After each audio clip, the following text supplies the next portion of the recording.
Your channel. आज हम क्या पढ़ेंगे? आज हम पढ़ेंगे क्लास 7 का एनसीईआरटी सॉल्यूशन ऑफ अपूर्ण अनुभव, जो हमारा चैप्टर था 10th, उसका सेकंड पार्ट है ये। ठीक है, उसके पिछले वीडियो में हमने फर्स्ट 2 पेज पढ़ लिए हैं।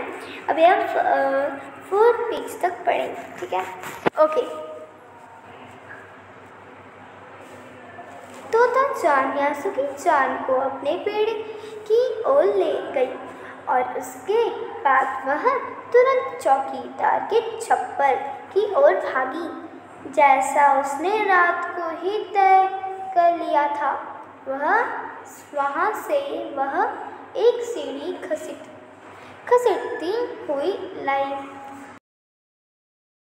तने के सहारे ऐसा लगाया जिससे वह द्विशाखा तक पहुंच जाए। वह कुर्सी के ऊपर चढ़ी और सीढ़ी के किनारे को पकड़ लिया। तब उसने पुकारा, ठीक है, अब ऊपर चढ़ने की कोशिश करो। यासुकी चान के हाथ पैर इतने कमज़ोर थे कि वह अपनी पहली सीढ़ी भी बिना सहारे के चढ़ नहीं पाया। इस पर तोता चान नीचे उतर आई और यासुकी चान के पीछे से धाकियाने लगी।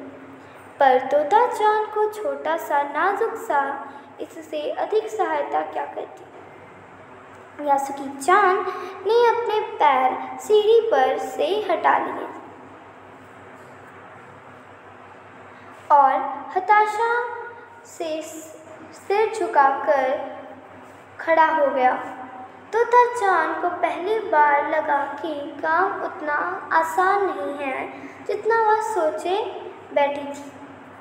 अब क्या करे वह? यासुकी चान उसके पेड़ पर चढ़े, यह उसकी हार्दिक इच्छा थी। यासुकी चान के मन में भी उत्साह था। वह उसके सामने गई। उसका लटका चेहरा इतना उदास था कि तोता चान को उसे हंसाने के लिए गाल फुलाकर तरह तरह के चेहरे बनाने पड़े। ठहरो, एक बात सोची है। वह फिर चौकीदार के छप्पर की ओर दौड़ी और हर एक चीज़ उलट पुलट कर देखने लगी। आखिर उसे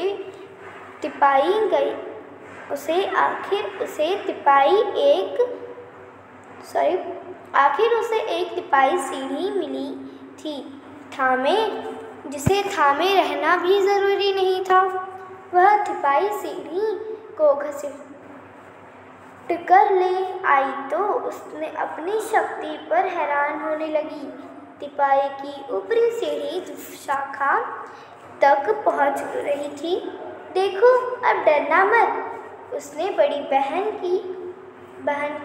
की सी आवाज़ में कहा। यह डगमगाएगी नहीं। डगमगाए मतलब उसका संतुलन ना बिगड़ेगा नहीं। ठीक है।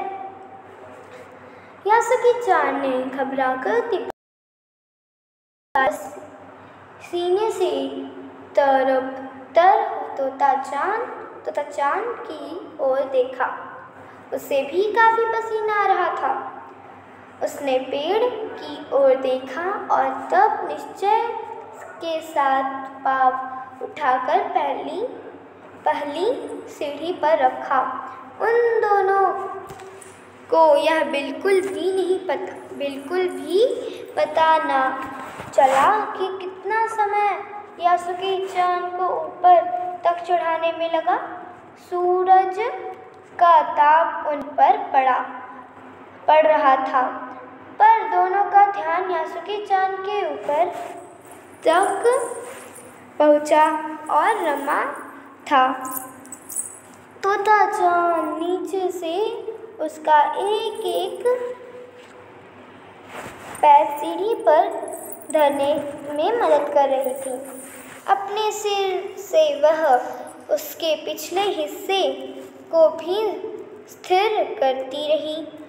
यासुकी चान पूरी शक्ति के साथ जूझ रहा था और आखिर वह ऊपर पहुंच गया।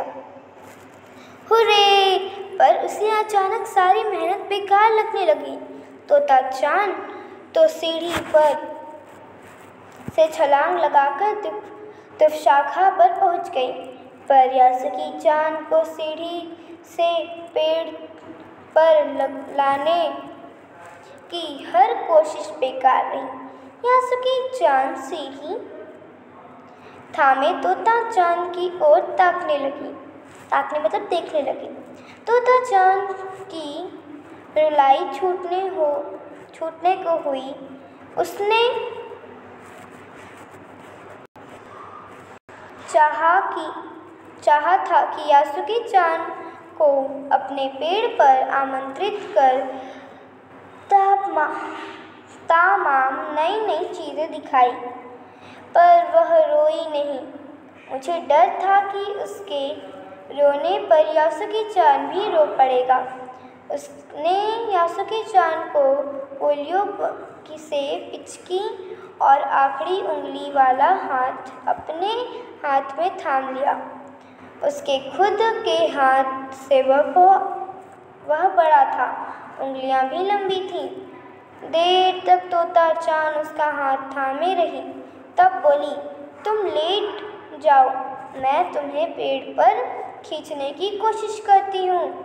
उस समय दिवशाखा पर खड़ी तोता चान द्वारा यासुकी चान को पेड़ की ओर खींचते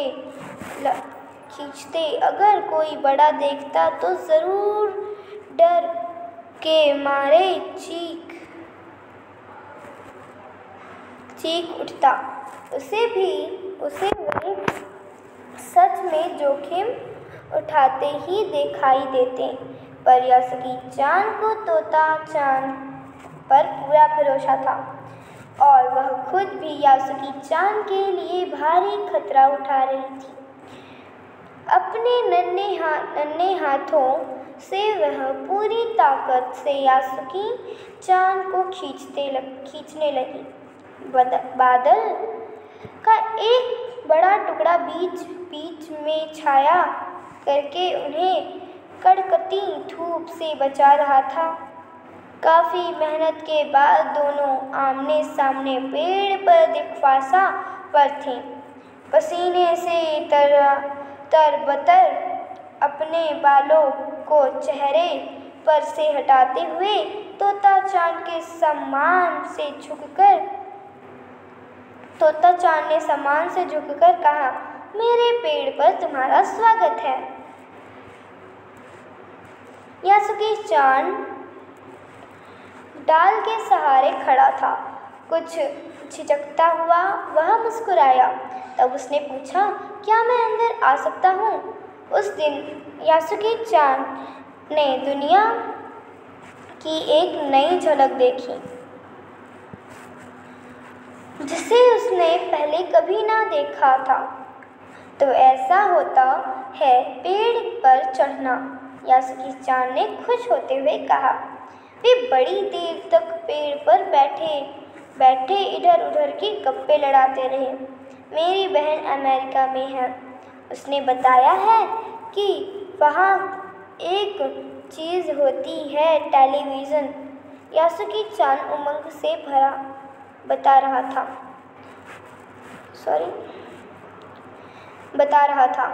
वह कहता है कि जब वह जापान में आ जाएगा तो हम घर बैठे बैठे ही सुमो कुश्ती देख सकेंगे। वह कहती कि टेलीविज़न एक डिब्बा जैसा होता है। तोता चान